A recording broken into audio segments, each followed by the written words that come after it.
Chapter 3.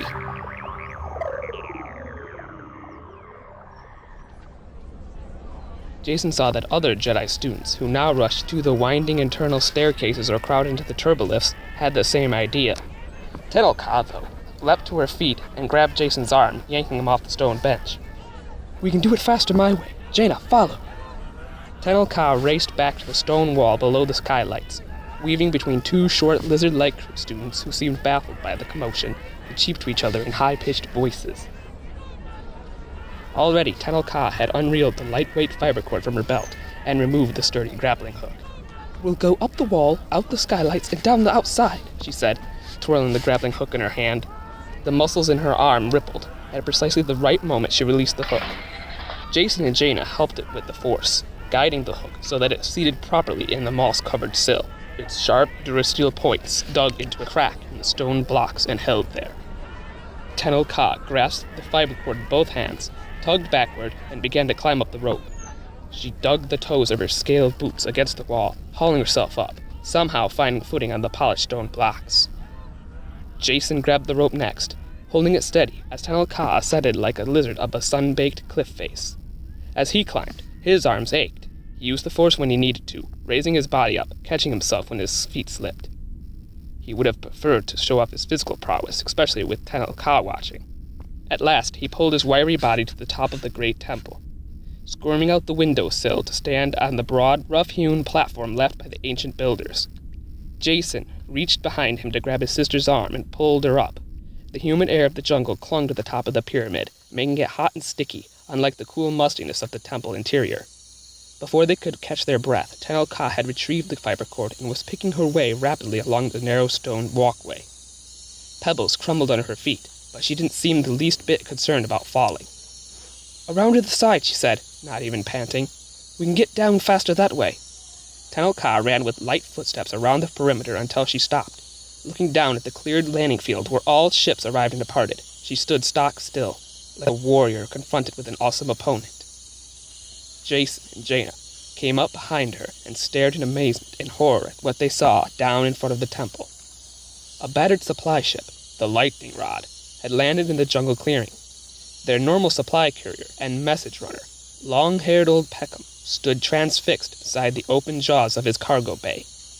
His eyes were wide and white. He looked as if he had screamed himself hoarse and could now make no sound. He stared at a huge, unnatural-looking monstrosity that loomed out of the jungle as if ready to attack, snarling at him, waiting for Peckham to make the next move. "What is that thing?" Jaina asked, looking to her brother as if he would know. Jason squinted at the behemoth. As enormous as a shuttlecraft, its huge squarish body was covered with shaggy, matted hair, tangled with primordial moss. It stood on 6 cylindrical legs that were like the boles of ancient trees. Its massive, triangular head sat like a star destroyer on its shoulders, but instead of eyes inset in its skull, it had a cluster of 12 thick, writhing tentacles, each one glistening with a round, unblinking eye. Curved tusks sprouted from its mouth, long and sharp, and wicked enough to tear a hole through a sandcrawler. "It's not like anything I've ever seen in my life," Jason said. Tenel Ka glared down at the monster with a grim expression. "Working together we can fight it," she said. "Follow!" She dashed down the wide-cut stone steps outside the tall temple. The monster let out a bellow of challenge so loud and so horrendous that it seemed to make the ancient stone blocks tremble. The 3 young Jedi Knights hurried to the ground level, careful not to slip and fall from the steep steps. "Help me!" Peckham cried, his voice tinny with fright. At the jungle's edge, the hideous monster turned, as if distracted by something. Jason felt his heart leap, thinking at first that perhaps the wild creature had seen the 3 of them approaching.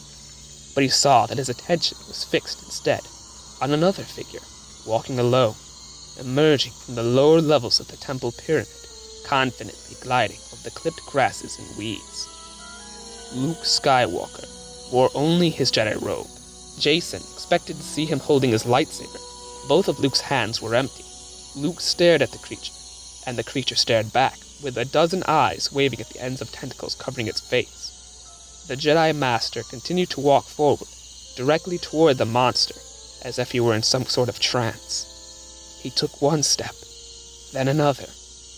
The beast bristled, but held its ground, bellowing loudly enough to make the trees swish. Jungle birds and creatures fled from the horrifying sound. While the beast was momentarily distracted, Old Peckham dove to the ground, scuttling on all fours through the open cargo doors of his battered shuttle. Jason was glad to see the supply runner safe inside the shielded metal walls.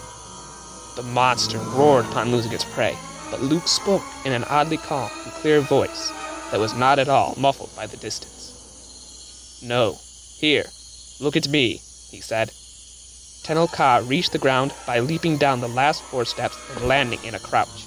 Puffed and red-faced, Jason and Jaina dashed down beside her. Then all 3 teens stood rigid, watching Luke Skywalker face the jungle beast. They had no weapons of their own. Suddenly, unexpectedly, Old Peckham charged back out of the open bay doors of the lightning rod. In his hands he held an old-fashioned blaster rifle. "I'll get him, Master Skywalker! Just stay there!" He ducked down and aimed. But Luke turned to him and motioned with his hand. "No," he said. The blaster rifle went flying out of Peckham's grip. The old supply runner stared in astonishment as Luke continued to stroll towards the monster, seemingly without a care in the world. "This creature means no harm," Luke said, his voice quiet but firm. He never took his eyes off the beast. "It's just frightened and confused. It doesn't know where it is or why we are here." He drew a deep breath. "There's no need for killing." Jason's stomach knotted with unbearable tension as Luke approached the monster. The thing's long eye stalks waved at him, and its 6 tree-trunk legs took ponderous steps like an imperial walker. The beast lowered its triangular head, shaking it from side to side so that the pointed tusks seemed to scratch holes in the air. It let out a strange, soft blat of puzzlement. Jason hissed with fear, and his sister's entire body clenched. He had used his own talents with the Force to confront many strange animals out in the jungle, but never anything as powerful as this monster. Never such a boiling mass of anger and confusion. But Luke stepped right up to the shaggy, angry thing. Within touching distance, the Jedi Master looked incredibly small, yet unafraid. Beside the battered freighter, Peckham fell to his knees. This discarded blast rifle was at hand, but he didn't dare pick up the weapon again. He looked from the monster to Luke, then to the 3 watching teens, then off into the jungle, as if terrified that another one of the creatures might appear.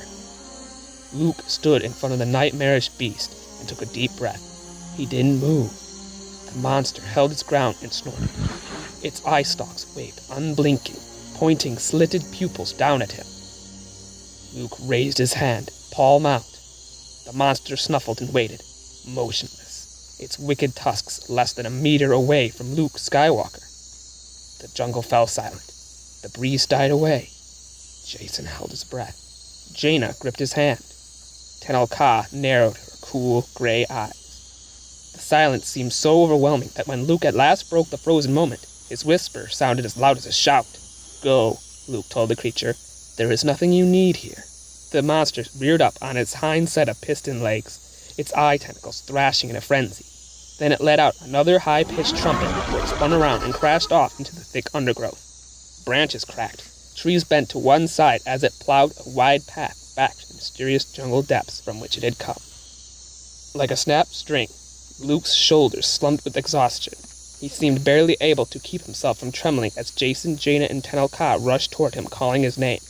"Uncle Luke!" Luke turned and looked at the 3 friends with a smile.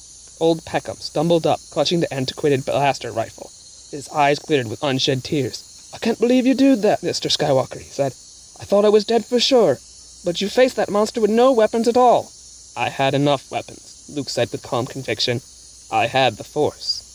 "I wish I could do that, Uncle Luke," Jason said. "That was really something." "You will be able to do anything you want, Jason," Luke said.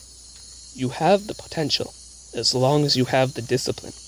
Luke gazed off into the jungle, where they could still hear trees crashing and shrubs snapping as the monster continued to blunder its way through the forest.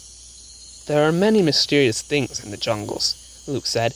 Then he smiled at the twins and Tenel Ka. He nodded toward Peckham's ship, the lightning rod, which still sat open, filled with crates and boxes of supplies and equipment. "I think our friend Mr. Peckham is having a rough day," Luke said. He's got more to unload, and he's probably eager to get back up into orbit where it's safe. He flashed a smile at the old supply runner, who nodded vigorously. Why don't you three consider it a Jedi training exercise to help him? Besides, we need to get ready because tomorrow, he looked at Jason and Jaina, eyes sparkling, your father and Chewbacca are bringing us another Jedi trainee. Dad's coming here? Jaina said with a yelp. Hey, why didn't you tell us before? Jason added. His heart leaped at the thought of seeing his father again after a full month. I wanted it to be a surprise. He's flying in on the Millennium Falcon, but he had to stop at Chewbacca's planet first. They've already left Kashyyyk, and they're on their way here.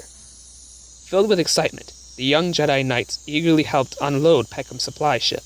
It was hard work, demanding more concentration and control of their Jedi lifting abilities than they were used to, but they finished in less than an hour. Jaina and Jason chattered to Tenel Ka about all the adventures Han Solo had experienced. Jaina groaned about how much work it would be to clean up their quarters in time so they can impress their father. Finally, the battered old freighter flew off into the misty skies toward the orangish gas giant planet of Yavin. Jason smiled and looked wistfully at the trampled clearing. The next ship to arrive on the landing pad would be the Millennium Falcon.